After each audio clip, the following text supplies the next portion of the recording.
đội Ukraine vật lộn để giữ vững ở khu vực Kursk của Nga, ngồi trên giường bệnh, máu thấm qua lớp băng trên mỗi cánh tay. Một người lính Ukraine kiệt sức kể lại rằng, 2 ngày trước, sau khi bị bắn tỉa ở cả hai cánh tay tại khu vực Kursk của Nga, anh đã phải đi bộ 16 giờ dưới hỏa lực pháo binh mặt đất và bị máy bay không người lái của Nga truy đuổi ở trên cao. Cho đến những tuần gần đây, các bác sĩ đã điều trị cho những người lính Ukraine bị thương tại các trạm y tế dã chiến ở Kursk, một vùng lãnh thổ mà Kiev đã tấn công và chiếm giữ cách đây 5 tháng. Tuy nhiên, một loạt các cuộc phản công của lực lượng Nga đã buộc nhóm y tế Ukraine phải rút lui qua biên giới. Không có bác sĩ nào gần đó để điều trị cho anh và 4 đồng đội khác trong đơn vị của anh đã tử trận. Yuri, 45 tuổi, phải dùng răng để băng bó cả hai cánh tay bằng máu. Với sự trợ giúp của một chiếc radio lấy từ người chỉ huy đã khuất, Yuri cuối cùng đã có thể tìm thấy đồng đội của mình và đưa họ trở lại biên giới trên một xe bọc thép chở quân Stryker do Hoa Kỳ cung cấp đến bệnh viện để điều trị. Những vết thương nghiêm trọng của Yuri là kết quả của một cuộc phản công lớn của Nga. Nếu cuộc phản công này tiếp tục,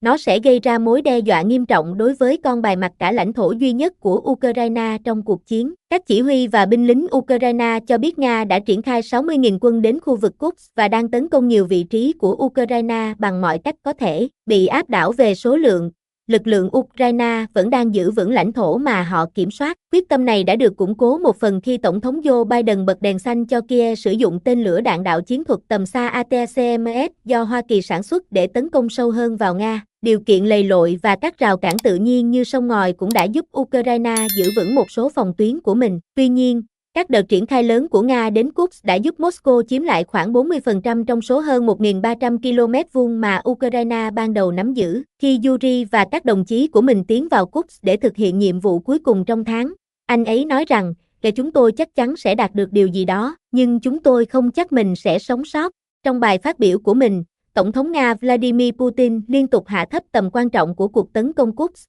gọi đó là một màn trình diễn vô ích để che khuất cuộc giao tranh chính ở miền đông Ukraine. Tôi có thể nói với bạn rất trung thực, ngay từ khi bắt đầu lập kế hoạch cho chiến dịch, tôi đã có những nghi ngờ nghiêm trọng về nó, Đại tá Dmytro Voloshin, chỉ huy lữ đoàn 82 của quân đội Ukraine, nói với tờ Washington Post, nhưng ông nhấn mạnh rằng tầm quan trọng của cuộc tấn công Kursk lại không thể phủ nhận. Sự hoài nghi về hiệu quả của cuộc tấn công Kursk đã được thể hiện cả trong Ukraine và giữa các đối tác chính. Những người cho rằng Ukraine sẽ được phục vụ tốt hơn bằng cách củng cố các tuyến đầu hiện có ở phía đông. Tuy nhiên, những người ủng hộ cho rằng cuộc tấn công là lựa chọn duy nhất của Ukraine do mối đe dọa về một cuộc tấn công của Nga ở phía bắc và khả năng gây gián đoạn thêm cho các vị trí của Nga ở phía nam và phía đông Ukraine.